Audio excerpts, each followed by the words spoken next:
আলহামদুলিল্লাহি রাব্বিল আলামিন। নবী করিম সাল্লাল্লাহু আলাইহি ওয়াসাল্লাম রমাদানুল মুবারকের যাবতীয় বিধিবিধান, রমাদানের হক, রমাদানের আদব সব কিছু উম্মতকে শিখিয়ে গিয়েছেন।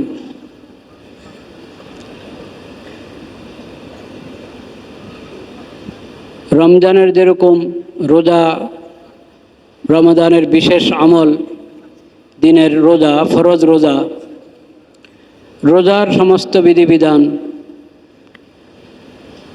কিভাবে রোজা সহি হবে, কি কারণে রোজার বরকত নষ্ট হবে, সব কিছু উম্মতকে শিখিয়েছে।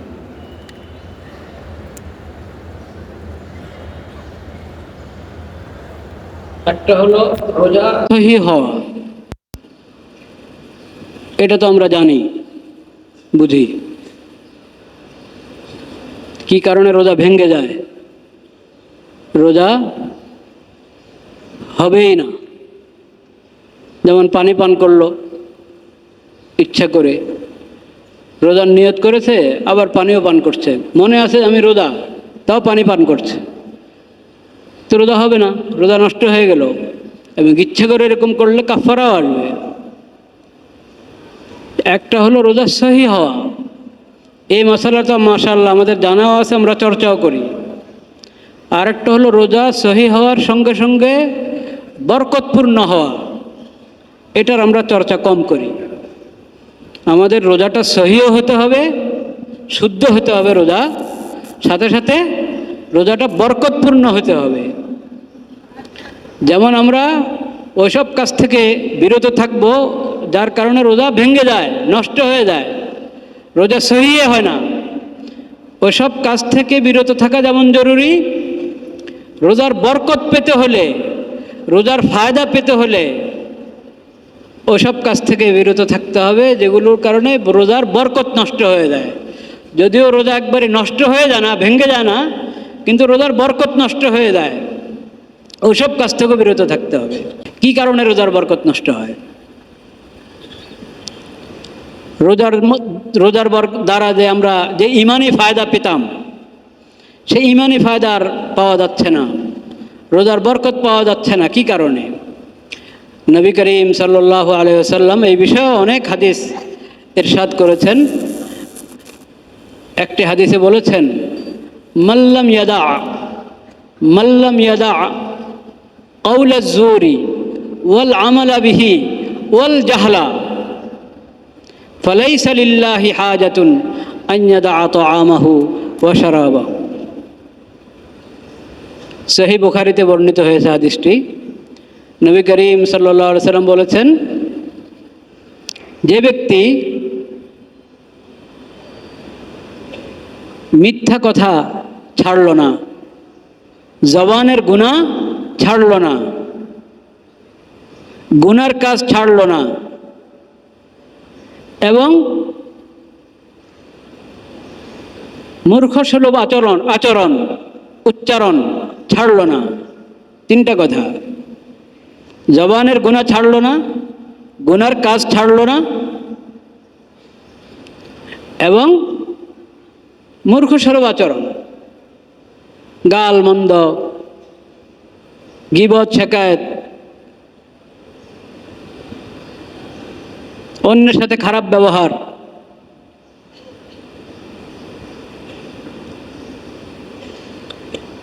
এসব যে ছাড়ল না, নবী করিম সাল্লাল্লাহু আলাইহি ওয়াসাল্লাম বলেন, ফালাইসা লিল্লাহি হাজাতুন আন ইয়াদা তাআমাহু ওয়া শারাবাহু। তো আল্লাহর কি প্রয়োজন যে এই লোক তার পানাহার ছেড়ে কষ্ট করছে, ভোকে পিপাসায় কষ্ট করছে তো কি জন্য? আল্লাহকে রাজি করার জন্য। তো আল্লাহ তো রাজি হবেন না, আল্লাহ তো এমন রোজা রাজি হবেন না যে পানাহার ছেড়ে দিচ্ছে কিন্তু গীবত করা ছাড়ছে না, পানাহার ছাড়ছে কিন্তু গুনার কাজ ছাড়ছে না, মিথ্যা কথা ছাড়ছে না, গীবত চুগলখড়ি ছাড়ছে না। তো রোজার বরকত নষ্ট করে দেয়, গুনার কাজ, গুনার কথা এবং মূর্খের মতো আচরণ, এগুলো রোজার বরকত নষ্ট করে দেয়। এই জন্য নবী করিম সাল্লাল্লাহু আলাইহি সাল্লাম বলেছেন যে রোজা রাখলে তুমি মানুষের সাথে আর কোনো তর্কে জড়াবে না। গালমন্দ তো দূরের কথা, তর্কে জড়াবে না কারোর সাথে। বাস কোনো কাজ, উপকারী কাজ, সেটা দুনিয়ার কোনো কাজ হতে পারে, জিকির তেলাওয়াত আরও ভালো, বললে ভালো কিছু বলবে, জিকির করবে, তেলাওয়াত করবে, আল্লাহর নাম নিতে থাকবে, জবান খুললে উপকারী কিছু বলো, জাগতিক দিক থেকে উপকারী হোক আর দিনের দিক থেকে উপকারী হোক। গুনার কথা, গুনার কাছ থেকে দূরে থাকো। তো নবী করিম সাল্লাল্লাহু আলাইহি ওয়াসাল্লাম বলেছেন, ফালা ইয়াসখাব ফালা ইয়ারফুস ওয়ালা ইয়াসখাব, অশালীন কোনো কথা বলবে না, চিল্লাচিল্লি করবে না, এবং যদি কেউ গায়ে পড়ে তার সাথে তর্ক করতে যায়, গায়ে পড়ে তার সাথে ঝগড়া করতে যায়, তখন সে বলবে ইন্নিমরুউন সাইম, ইন্নিমরুউন সাইমুন, ভাই আমি রোজা রেখেছি, আমি রোজাদার, মাফ করেন, আপনার সাথে আমি তর্ক করতে রাজি নেই। ইন্নিমরুউন সাইম, এটা তাকেও বলবে, শুনিয়ে বলবে তাকে, ভাই আমি রোজাদার, আল্লাহর রাস্তায় মাফ করেন, আমি তর্কে যেতে চাচ্ছি না, বাস কথা শেষ করে দিবে। নিজেকেও বলবে এটা, নিজেকে লক্ষ্য করে, আরে আমি কিভাবে তর্কে জড়াই, আমি কিভাবে এখন গালমন্দ করি, খারাপ ব্যবহার করে আরেকজনের সাথে, আমি তো রোজাদার। নিজেকে বলবে, আরে আমি তো রোজাদার, আমি না রোজা রাখছি, আমার মনে থাকা উচিত যে আমি রোজাদার। নিজেকেও বলবে এটা, যাতে সতর্ক হয়ে যায় আমি নিজে, আর যে তর্ক করতে চায় তাকেও শুনিয়ে বলবে যাতে সে সতর্ক হয়ে যায়। এগুলো হলো রোজার গুরুত্বপূর্ণ আদব। কাজটা এমনি ফরজ, রোজার জন্য এটা গুরুত্বপূর্ণ আদব, যদি আমি রোজার বরকত পেতে চাই, রোজার ফায়দা পেতে চাই। তো আমরা রমাদানের মুবারকের মোটামুটি শেষের দিকে এসে পৌঁছেছি। 2 দশক তো চলে গেল। আজকে 20 রমজান, সন্ধ্যা থেকে এতেকাফ। এতেকাফ অনেক গুরুত্বপূর্ণ ইবাদত। কোরআন মাজিদে এতেকাফের কথা একাধিক আয়াতে আছে। ওয়ালা তুবাশিরুহুন্না ওয়া আনতুম আকিফুনা ফিল মাসাজিদ, এই রোজার আলোচনার মধ্যেই এতেকাফের কথা এসেছে। আকিফুন ওয়া আনতুম আকিফুনা ফিল মাসাজিদ।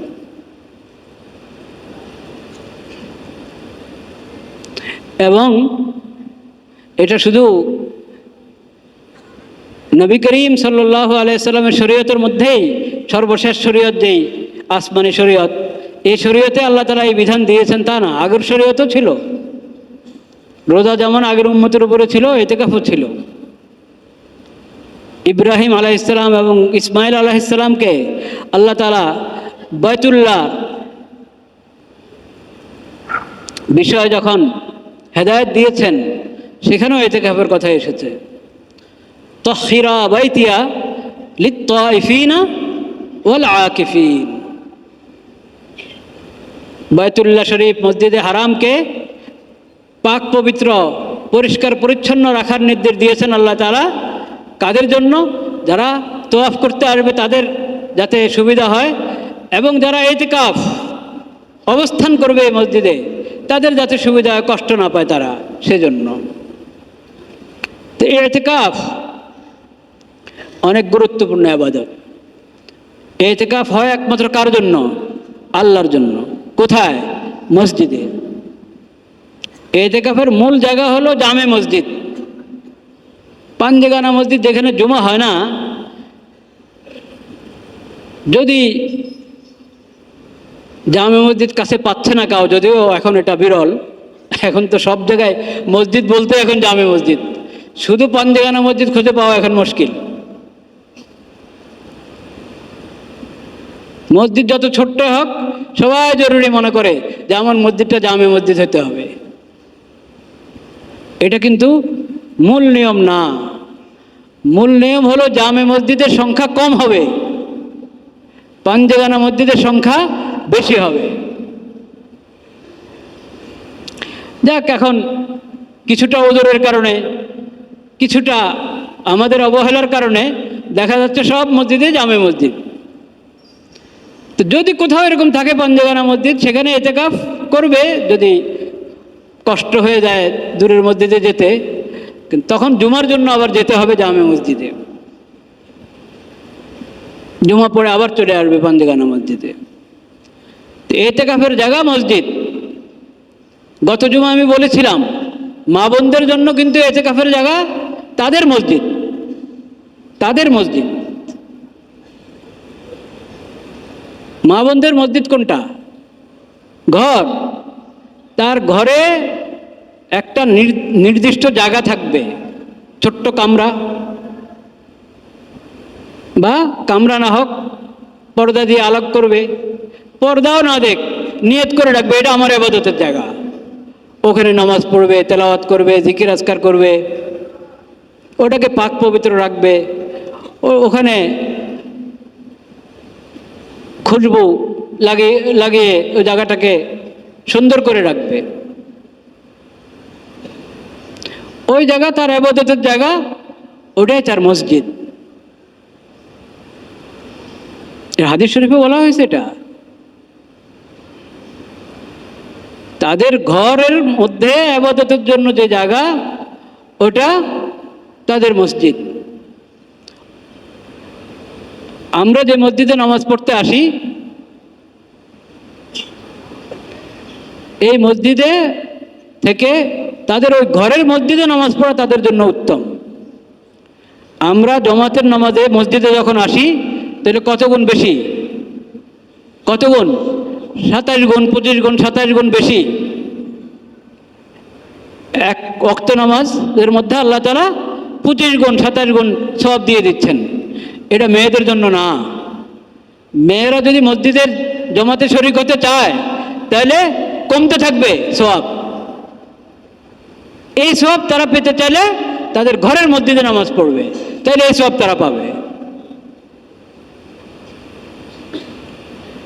ও বুয়ুতুহুন্না খায়রুল লাহুন্না, নবী করিম সাল্লাল্লাহু আলাইহি সাল্লাম বলেছেন, ও বুয়ুতুহুন্না খায়রুল লাহুন্না।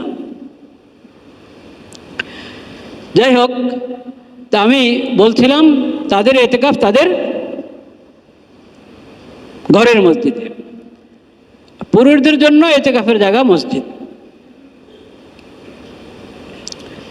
মসজিদে সময়টা কাটাতে হবে। এক তো এতেকাফ, রমজান মাস, আবার শেষ দশক, আবার এতেকাফের হালাতে কোথায় আছি? মসজিদে আছি। এজন্য এতেকাফকারী তাকে তার সময়গুলোর গুরুত্ব দিতে হবে খুব বেশি। এমনি রমজানের শেষ দশকের প্রতিটা মুহূর্ত অনেক গুরুত্বপূর্ণ। যারা এতেকাফ করছে তাদের জন্য, যারা এতেকাফ করছে না তাদের জন্য, যারা এতেকাফ করছে না তাদের জন্য অনেক মূল্যবান সময়। কাজে এই রমজানের সময় বিশেষভাবে শেষ দশকের, বিশেষভাবে যারা এতেকাফ করছি মসজিদে, সময়কে অবহেলাতে কাটানো, গল্প গুজবের মধ্যে কাটানো বড় অন্যায়। এটা থেকে আমরা সবাই বেঁচে থাকার চেষ্টা করব ইনশাআল্লাহ। সময়কে খুব খুব মূল্য দিতে হবে, খুব গুরুত্ব দিতে হবে।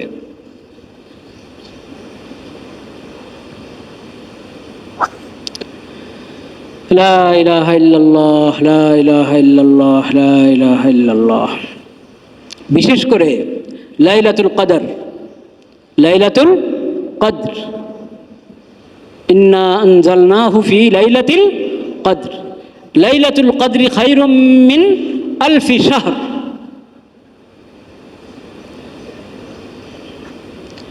এই লাইলাতুল কদর রমজান মাসে, এবং প্রবল সম্ভাবনা যে রমজানের শেষ দশকে।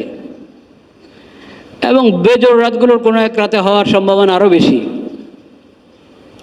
সেটা 27 হতে পারে, 29 হতে পারে, 21 হতে পারে, 25 হতে পারে। কোন রমজানে 27 হয়তো হয়েছিল লাইলাতুল কদর। লাইলাতুল কদর একবারে নির্ধারিত এক রাতে, এটাও কিন্তু জরুরি না। এটা একটা আসমানি বিষয়, উর্দু জগতের একটা বিষয় লাইলাতুল কদর। এসব লাইলাতুল কদরের যত আয়োজন উর্দু জগৎ থেকে হয়। সেটা প্রতি বছর একই তারিখে হয় কি না আল্লাহ ভালো জানেন। বিভিন্ন আলামত থেকে বোঝা যায় এটা পরিবর্তন হয়। এই রমজানে 21 হলে আরেকটা রমজানে হয়তো 27 হলো বা 25 হলো, নিশ্চিত করে বলা মুশকিল। 27-এর কথা যে আমরা বলি 27 শবে কদর, এটা প্রবল সম্ভাবনা বলতে পারেন। একবার নিশ্চিত করে 27 বলা মুশকিল আছে। কেন? আল্লাহ রাব্বুল আলামিন জানিয়েছিলেন নির্ধারিতভাবে কোন রাতটি শবে কদর। পরে আবার ওই এলেম আল্লাহ তাআলা উঠিয়ে নিয়েছে।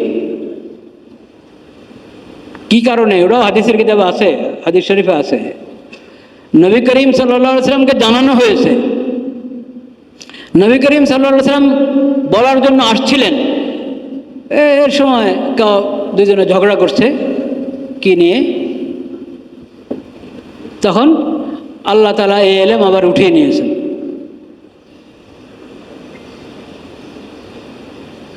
আল্লাহ তাআলা উঠিয়ে নিয়েছেন। তো উঠিয়ে নিয়েছেন, উম্মতকে সতর্ক করা হলো ঝগড়া বিবাদে জড়াবে না, কখনো বিবাদ বিসংবাদে জড়াবে না, এটা ভালো না।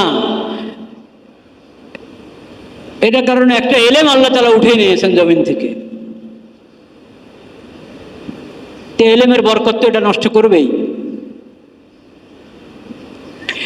আরেকটা হলো, এটার মধ্যে যেমন একটা শাস্তির দিক আছে, আবার ভালো দিকও আছে। নবী করিম সাল্লাল্লাহু আলাইহি ওয়াসাল্লাম বলেছেন, যাক হয়তো এটার মধ্যে তোমাদের জন্য কল্যাণ। কিভাবে এটার মধ্যে কল্যাণ? এভাবে যে আমি চেষ্টা করব শেষ দশকের প্রতি রাতেই শবে কদরের মতো গুরুত্ব দিয়ে ইবাদত বন্দেগী করার জন্য চেষ্টা করব, আমল করার চেষ্টা করব, যাতে ফায়দা বেশি হয়, সওয়াব কি হয় বেশি হয়। কিন্তু আমরা তো ওই 27 নিয়ে বসে আছি। না, এটা করব না। বরং এতেকাফ, সুন্নত এতেকাফ যদি মসজিদে করি, এতেকাফের হক আদায় করি, তাহলে শবে কদর পেয়ে গেলাম ইনশাআল্লাহ, ইনশাআল্লাহ। আর যদি সুন্নত এতেকাফ না করতে পারি, তো নফল এতেকাফ এর মধ্যে বেশি বেশি সময় লাগানোর চেষ্টা করি। মসজিদে বেশি বেশি সময় দিনে রাতে থাকার চেষ্টা করি।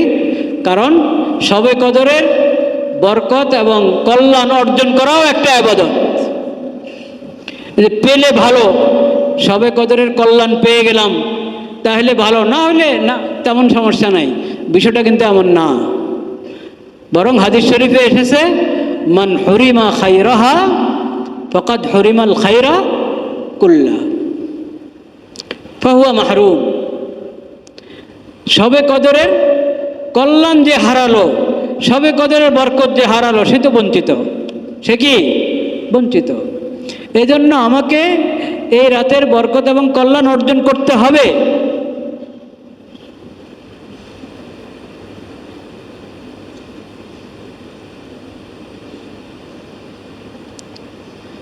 লা ইলাহা ইল্লাল্লাহ, লা ইলাহা ইল্লাল্লাহ, লা ইলাহা ইল্লাল্লাহ। সেজন্য শবে কদর থেকে যেন মাহরুম না হই, এটার প্রতি এতেকাফকারী যারা মসজিদে সুন্নত এতেকাফ করছি তারাও যত্ন নিব, এবং যারা সুন্নত এতেকাফ করতে করছি না তারাও এটার প্রতি যত্ন নিব যে শবে কদরের কল্যাণ থেকে, বরকত থেকে যাতে আমি বঞ্চিত না হই, মাহরুম না হই। সেটার জন্য 5 ওয়াক্ত নামাজ মসজিদে জামাতের সাথে পড়া, মাগরিব এশা ফজর জামাত যাতে মিস না হয়, এবং অহেতুক অনর্থক কাজ থেকে যে কোনো সময় তো দূরে থাকা ভালো, দূরে থাকা উচিত, রমজানে আরও গুরুত্বের সাথে। আর গুনার কথা, গুনার কাজ থেকে তো দূরে থাকবই। তো আমি যদি রমাদান এবং সিয়াম এর হক আদায় করি, তাহলে ইনশাআল্লাহ এই বরকত আল্লাহ তাআলা দান করবেন। বিশেষ করে সুন্নত এতেকাফ এবং বেশি বেশি নফল এতেকাফে বেশি সময় কাটানোর চেষ্টা করলে আরও নিশ্চিত হবে ইনশাআল্লাহ শবে কদরের বরকত পাওয়া, কল্যাণ পাওয়া। আল্লাহ তাআলা আমাদের সবাইকে তৌফিক দান করেন, কবুল করেন।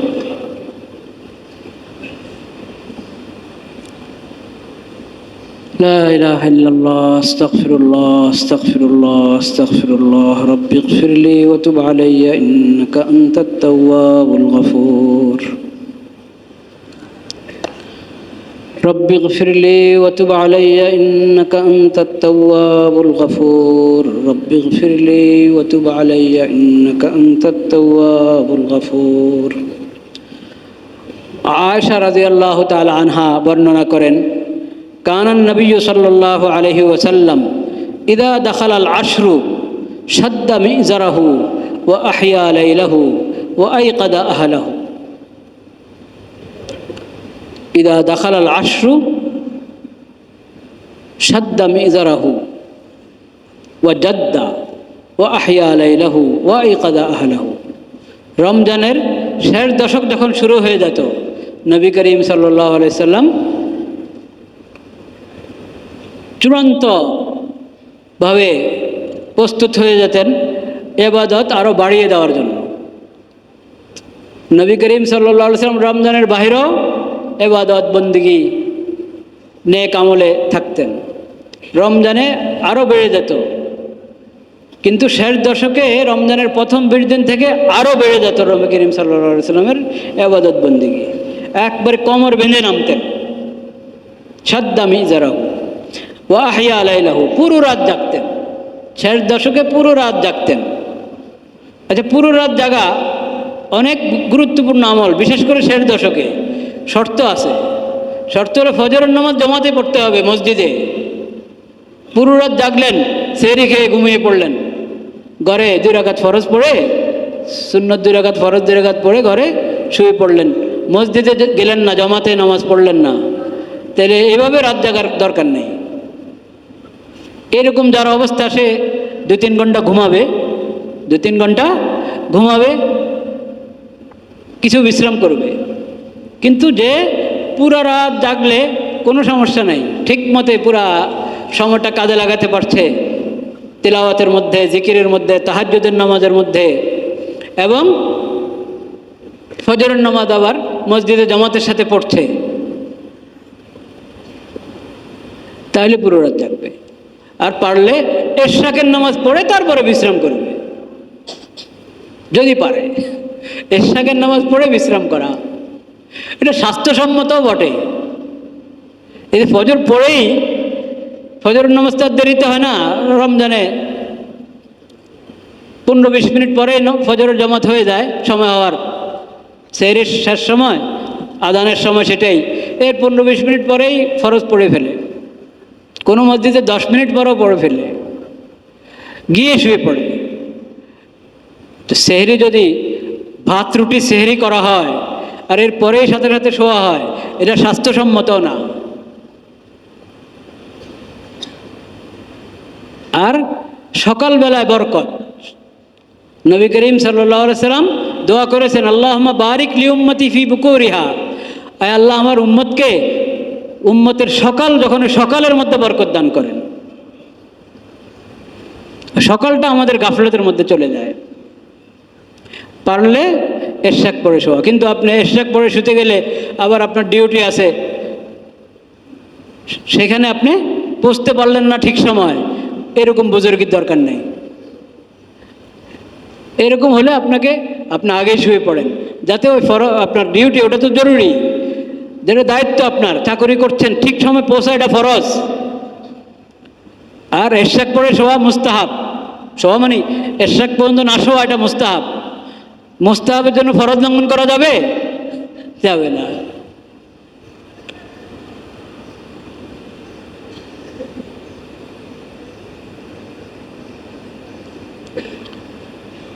আল্লাহ ওয়া আইকাদা আহলাহু, নবী করিম সাল্লাল্লাহু আলাইহি সাল্লাম পরিবারের লোকদেরকে জাগিয়ে দিতেন। আরে এখন শেষ দশক, সারা রাত ঘুমায়ও না, সারা রাত তো কেউ ঘুমাতেন না ওনারা, কিন্তু শেষ দশকে তাদের নবী করিম সাল্লাল্লাহু আলাইহি সাল্লাম যার জন্য সম্ভব, সুস্থ আছে, সে পুরো রাত জাগক।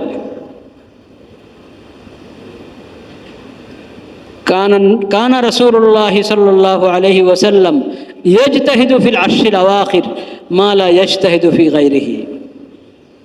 আয়েশা রাদিয়াল্লাহু তাআলা আনহাই তার বর্ণিত আরেকটি হাদিস মুসলিম শরীফে আছে, আগে যেটা বললাম বুখারী শরীফের হাদিস এবং মুসলিম শরীফ দুটো কিতাবে আছে। নবী করিম সাল্লাল্লাহু আলাইহি ওয়াসাল্লামের ব্যাপারে আম্মাজান উম্মুল মুমিনিন আয়েশা রাদিয়াল্লাহু তাআলা আনহা বলেন, ইয়াজতাহিদু ফিল আশরিল আওয়াখির মা লা ইয়াজতাহিদু ফি গায়রিহি।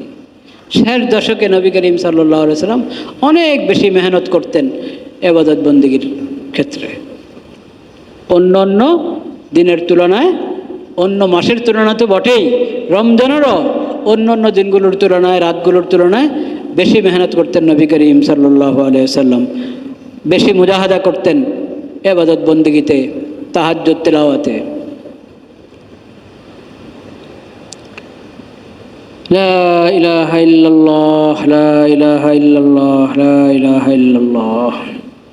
দেখেন, ইতিকাফ সম্পর্কে আরেকটা গুরুত্বপূর্ণ বিষয় আমাদের জানা থাকা দরকার। মাসালা তো আমরা জানি, ইতিকাফ অবস্থায় কোনো অসুস্থ ব্যক্তির খেদমতের জন্য, দেখভাল করার জন্য যাওয়া জায়েজ আছে ইতিকাফ অবস্থায়? মসজিদে আমি ইতিকাফ অবস্থায় আছি, জানলাম যে আমার অমুক আত্মীয় অসুস্থ হয়ে গেছে, অমুক ভাই অসুস্থ হয়ে গেছে, তখন তার খোঁজখবর নেওয়ার জন্য, দেখভাল করার জন্য যাব না ইতিকাফে বসে থাকবো? বলেন না কেন মাসালা? ইতিকাফে বসে থাকবো, যাব না। অথচ অসুস্থ ব্যক্তির খোঁজখবর নেওয়া, দেখভাল করা, এটা অনেক বড় সওয়াবের কাজ, অনেক গুরুত্বপূর্ণ আমল, এক মুসলিমের আরেক মুসলিমের উপরে বড় হক। কিন্তু ইতিকাফের জন্য আমি আটকা পড়েছি, ইতিকাফের জন্য কি আমি আটকা পড়েছি, এখন আমি যাব না। ওটা ভিন্ন কথা যদি তার খোঁজখবর নেওয়ার জন্য, ওই রোগীর খোঁজখবর নেওয়ার জন্য আর কোনো ব্যবস্থা নাই, আমি না গেলে তার কঠিন হালাত হয়ে যাবে, অন্য কোনো ব্যবস্থাই নাই তার খেদমতের জন্য আমি ছাড়া, তখন তো ইতিকাফ ভেঙে আমি যাব, এটা ইতিকাফ ভাঙ্গা হবে, তখন ইতিকাফ থাকবে না। কিন্তু সাধারণ অবস্থায় ইতিকাফকারী কোনো অসুস্থ ব্যক্তির খেদমত করার জন্য, সেবা যত্ন নেওয়ার জন্য যাবে না। এবং জানাজার নামাজও যাবে না, জানাজার নামাজও যাবে না। জানাজার নামাজ তো মসজিদের বাইরে হয়, তো ওখানে যাবে না, জানাজার নামাজে যাবে না। এখন ঢাকা শহরে জায়গার অভাবে অনেক সময় জানাজা খাট বাইরে রাখা হয়, মসজিদের বাইরে রাখা হয়, এবং মুসল্লিরা মসজিদের ভিতরে থাকে। ইমাম সাহেব মসজিদের বাইরে দাঁড়ান, কখনো কখনো ভিতরে দাঁড়ান, এক এক জায়গায় এক এক নিয়ম। জায়গা থাকলে ইমাম সাহেব কয়েকজনকে নিয়ে মসজিদের বাইরে দাঁড়াবে, যদি ইতিকাফের অবস্থায় না থাকেন তাহলে। কিন্তু আমি বলছি ওজোরের কারণে যদি খাট বাইরে রেখে জানাজার নামাজ মসজিদে হচ্ছে, তো মুসল্লিরা আছে, জানাজা পড়বে মসজিদে, ইতিকাফকারীও সেই জানাজার নামাজে শরীক হতে পারবে, কিন্তু জানাজায় উপস্থিত হওয়ার জন্য মসজিদ থেকে বের হতে পারবে না।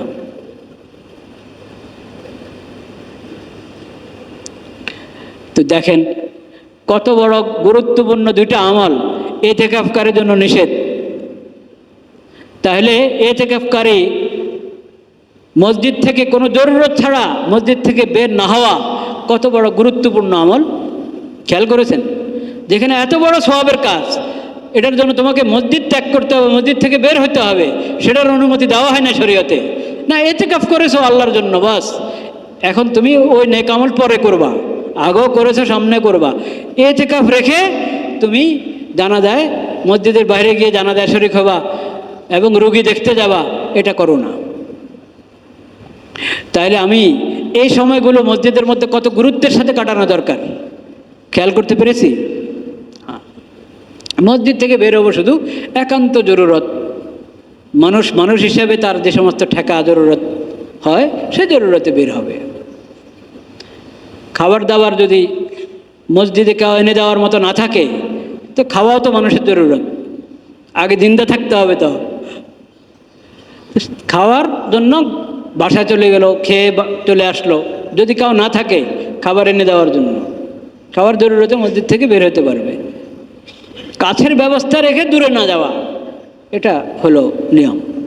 কাছের ব্যবস্থা রেখে দূরে না যাওয়া, জরুরত ছাড়ার জন্য কাছে ব্যবস্থা আছে তো দূরে না যাই। তো এইভাবে আমরা ইতিকাফের বরকত এবং ইতিকাফের ফজিলত হাসিল করার চেষ্টা করব। আল্লাহ তাআলা আমাদেরকে তৌফিক নসিব করেন।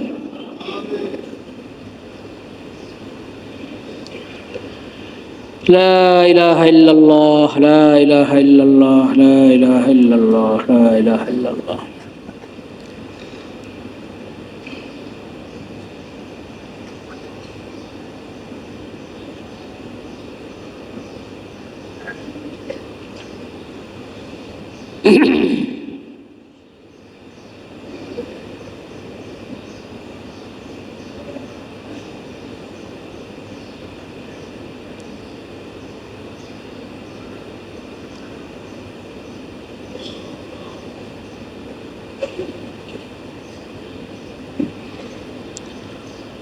আমি আয়াত পড়েছি অনেকবার, খুতবাতে আয়াত পড়েছি, পড়তেই থাকি।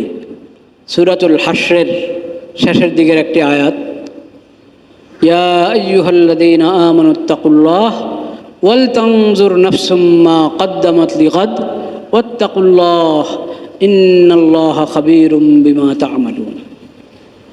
আখিরাতের প্রস্তুতি গ্রহণ, আখিরাতের জন্য প্রস্তুত হও, সেটা এখন এই সময়। এবং এই রমজানের বাকি যে কয়দিন আছে খুব তওবা ইস্তেগফারের মধ্যে সময়টা কাটানোর চেষ্টা করি। ইস্তেগফার বেশি বেশি পড়া, দুরূদ শরীফ বেশি বেশি পড়া এবং তওবা। তওবা কাকে বলে? তওবা কাকে বলে? তওবা হলো ফিরে আসা। গুনাহ করা মানেই হলো কোনো পাপ, আল্লাহর হক নষ্ট করা, আল্লাহর মাখলুকের হক নষ্ট করা, পাপাচার, যে কোনো গুনাহ করা মানেই হলো আমি উল্টা দিকে হাঁটা শুরু করেছি, আল্লাহর সন্তুষ্টির রাস্তা ছেড়ে অন্যদিকে হাঁটা শুরু করেছি। এখন আমার দায়িত্ব হলো তওবা করা। তওবা মানে হলো ফিরে আসা, আবার পথে আসো, আল্লাহর সন্তুষ্টির রাস্তায় আসো। তওবা মানেই ফিরে আসা। কোত্থেকে ফিরে আসবো? মানে আমি তো উল্টা পথে হাঁটা শুরু করেছি। কোনো পাপের কাজ করা মানেই উল্টা দিকে হাঁটা। মুসলিম মুমিন তো জান্নাতের দিকে হাঁটবে, জান্নাতের রাস্তায় চলতে থাকবে। গুনাহ করা মানুষ জাহান্নামের রাস্তার দিকে হাঁটছে, আল্লাহর সন্তুষ্টির রাস্তা ছেড়ে আল্লাহর নাফরমানির রাস্তার দিকে চলছে। তার দায়িত্ব দ্রুত ফিরে আসা, আবার সঠিক রাস্তায় আসো, তওবা করো। তওবা মানেই সঠিক রাস্তায় ফিরে আসো, সঠিক রাস্তায় ফিরে আসো। শুধু ইস্তিগফার, আস্তাগফিরুল্লাহ আস্তাগফিরুল্লাহ, হ্যাঁ আল্লাহ আমি ক্ষমা চাই বললাম, ফিরে আসলাম না, রাস্তা পরিবর্তন করলাম না, তাহলে তওবা হবে? ইস্তিগফার তওবাবিহীন, এটা কোনো এক পর্যায়ে গিয়ে এটা উপহাসের মতো হতে পারে। উপহাস, সরি বলছি কিন্তু আমার আচরণ পরিবর্তন করছি না আমি। আল্লাহর সঙ্গে এটা চলে, মানুষের সঙ্গে তো এটা চলে না। এই জন্য ভাই ইস্তিগফার এবং তওবা, ইস্তিগফার এবং কি তওবা দুইটা একসাথে। আস্তাগফিরুল্লাহাল্লাযী লা ইলাহা ইল্লা হুয়াল হাইয়ুল কাইয়্যুম ওয়া আতুবু ইলাইহি। দেখেন ইস্তিগফারের যেই দোয়া শিখিয়েছেন নবী করিম সাল্লাল্লাহু আলাইহি ওয়াসাল্লাম, দোনো কথা একসাথে। আস্তাগফিরুল্লাহ, আমি আল্লাহর কাছে ক্ষমা চাই, ক্ষমার প্রার্থনা করি, আল্লাহ আমাকে ক্ষমা করে দেন। আল্লাহ একমাত্র মাবুদ, আল্লাহ ছাড়া কোনো মাবুদ নেই, যিনি ছাড়া কোনো মাবুদ নেই সেই রব্বুল আলামিনের দরবারে আমি মাগফিরাতের প্রার্থনা করি, ক্ষমা প্রার্থনা করছি। ওয়া আতুবু ইলাইহি, এবং আমি তার কাছে ফিরে এসেছি। আমি যে উল্টা পথে হাঁটা শুরু করেছিলাম, আল্লাহর নাফরমানের দিকে যাচ্ছিলাম, ওই দিক থেকে আমি ফিরে আবার আল্লাহর সন্তুষ্টির রাস্তায় এসে গেছি। এটার নাম হলো ইস্তেগফার। যেই ইস্তেগফারের মধ্যে তওবা আছে ওটা ইস্তেগফার। যেই ইস্তেগফারের মধ্যে তওবা নাই, গুনার রাস্তায় চলছে আর আস্তাগফিরুল্লাহ আস্তাগফিরুল্লাহ মুখে বলছে, এটা ইস্তেগফার না। তওবা বার लब सुबह बर कफ दिल पुरा ज़ौक़े गुनाह मासियत रा खंदमी आयत जे इस्तिगफार मा। কোন ফার্সি কবি বলেছেন, খুব দারুণ কথা বলেছেন। মুখে বলছি আস্তাগফিরুল্লাহ, মুখে বলছি তওবা তওবা, হাতে তাসবিহ আছে, দিল পুরা ज़ौक़े গুনাহ, কিন্তু আমার দিল, আমার 24 ঘন্টার আচরণ গুনাহ আর গুনাহ, পাপ আর পাপ। তো কেমন হলো?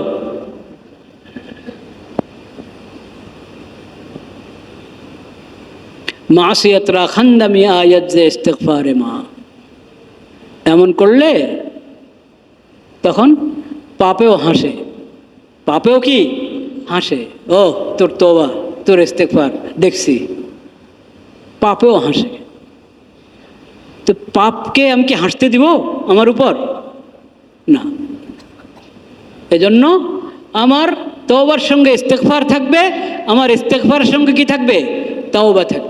ফিরে আসো, যা হয়ে গেছে ওটার উপর লজ্জিত হয়ে ওটা ত্যাগ করো এবং সামনের জন্য প্রতিজ্ঞাবদ্ধ হও আল্লাহর কাছে যে আল্লাহ আর এই পাপ করব না, কোনো পাপ করব না। আপনি আমাকে তৌফিক দান করেন, হিম্মত দান করেন, সাহস দান করেন, আমার তওবা যেন খাঁটি হয় সেই তৌফিক আমাকে দান করেন।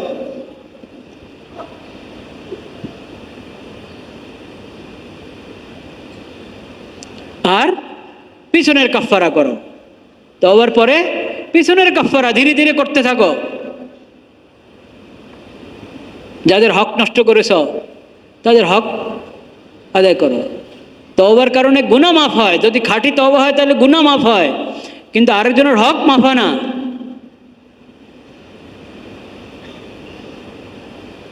কোনো ব্যক্তির, কোনো খানদানের, কোনো পরিবারের কারো কোনো হক আমি নষ্ট করে থাকলে, আত্মসাদের মাধ্যমে হক নষ্ট করেছে, ঋণ আদায় করে নাই সেভাবে হক নষ্ট করেছে, মিরাস আদায় করে নাই সেভাবে হক নষ্ট করেছে, আর কষ্ট দিয়েছে, মারপিট করে কষ্ট দিয়েছে, গালমন্দ দিয়ে কষ্ট দিয়েছে, সব হক।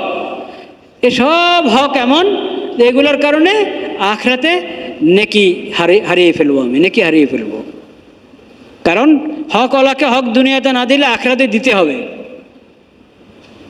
ওটা আল্লাহর সামনে দাঁড়িয়ে আরেকজনের হক বুঝিয়ে দিতে হবে। জান্নাত জাহান্নামের আগে মানুষের হক মানুষকে বুঝিয়ে দিতে হবে। দুনিয়াতে না দিলে আখিরাতে দিতেই হবে। কেমনে দিবেন? তখন তো আর ব্যাংক অ্যাকাউন্ট নাই, গোলা নাই, ধানের গোলাও নাই, স্বর্ণের গোলাও নাই, কিচ্ছু নাই, ওখানে কোনো কারেন্সি নাই। টাকা তো চলবে না, ডলারও চলবে না।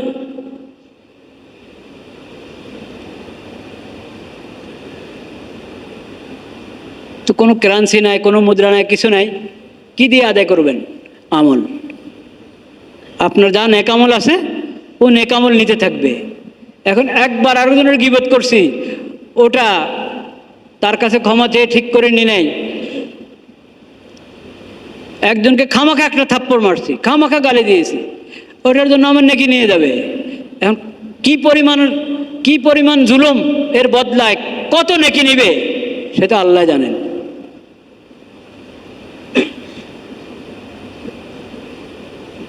যখন নেকি দিতে দিতে নেকি শেষ হয়ে গেছে, মানুষের হক কি হয় নাই?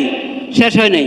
তখন তো আর কি নাই, কিছু আর কি করবে? না, তারপরও আছে, ছাড় নাই, ওর গুনাহ তোমার কাঁধে আসবে, ওর গুনাহ তোমার কাঁধে আসবে।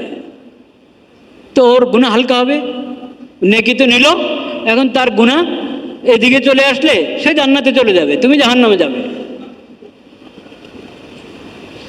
কঠিন অবস্থা কিন্তু এটা। আল্লাহর মাখলুকের হক নষ্ট করা, মাখলুকের উপর জুলুম করা, অত্যাচার অনাচার, এটা আমরা হালকা মনে করি। হালকা না, এটা জুলুমাতুন ইয়াউমাল কিয়ামা, কিয়ামতের দিন এটা অন্ধকার আর অন্ধকার, তোমাকে ধ্বংস করতেই থাকবে। এটা সব নেকি নিয়ে, যখন নেকি নাই তার গুনাহ তোমার কাছে আসতে থাকবে, এখন আর তোমার জান্নাতে যাওয়ার কোনো উপায় নেই। ফাউলকিয়া ফিন্নার, ঠেলে জাহান্নামে নিক্ষেপ করা হবে। সেজন্য ভাইয়েরা আমার, তওবা করি দিল থেকে যে কারো হক নষ্ট করব না, কারো উপরে জুলুম করব না। যা নষ্ট করেছি ওগুলো আদায় করার, ধীরে ধীরে আদায় করার চেষ্টা করব। আদায় করার ব্যবস্থা নাই, হাতে পায়ে ধরে মাপ নেওয়ার চেষ্টা করব। এটা তওবা। তওবা শুধু মানে গুনাহ ছাড়ো, পিছনের জন্য লজ্জিত হয়ে আল্লাহর দরবারে কান্না করো এবং সামনের জন্য প্রতিজ্ঞাবদ্ধ হও, গুনাহ ত্যাগ করো, নগদ ত্যাগ করে সঠিক রাস্তা চলা শুরু করো। আর পিছনের জিন্দেগির কাফফারা করো। দুই রকম, আল্লাহর হক নষ্ট করেছো ওটার কাফফারা করো, বান্দার হক নষ্ট করেছো ওটার কাফফারা করো। এরকম খাঁটি তওবার চেষ্টা করি আমরা এই রমজানে, ওইরকম খাঁটি তওবা নিয়ে যাতে রমজান বিদায় নেয় আমাদের কাছ থেকে, সেই চেষ্টা করি। আল্লাহ তাআলা তৌফিক দান করেন। মুসলিম উম্মতের জন্য দোয়া করি। ফিলিস্তিনে গাজ্জাবাসীর উপরে যে জুলুম হচ্ছে, মানে আমরা এটা আলোচনা করার হক রাখি না, কারণ এটা তো শুধু মুখের আলোচনা। তো একটু কমপক্ষে দোয়া করি আল্লাহর দরবারে, আল্লাহ রাব্বুল আলামিন তাদের হেফাজত করেন, আমাদের গুনার কারণে আল্লাহ তাদেরকে কষ্ট না দেন। তাদের এই কোরবানির বরকতে পুরা মুসলিম জাহানের মধ্যে আল্লাহ তাআলা দ্বীন, শরীয়ত, ঈমান এবং কোরআনের হাওয়া জারি করে দেন। লা ইলাহা ইল্লাল্লাহ, লা ইলাহা ইল্লাল্লাহ, লা ইলাহা ইল্লাল্লাহ। ক্বাবলাল জুমা সুন্নাত যাদের বাকি আছে সুন্নাত পড়ে ফেলে।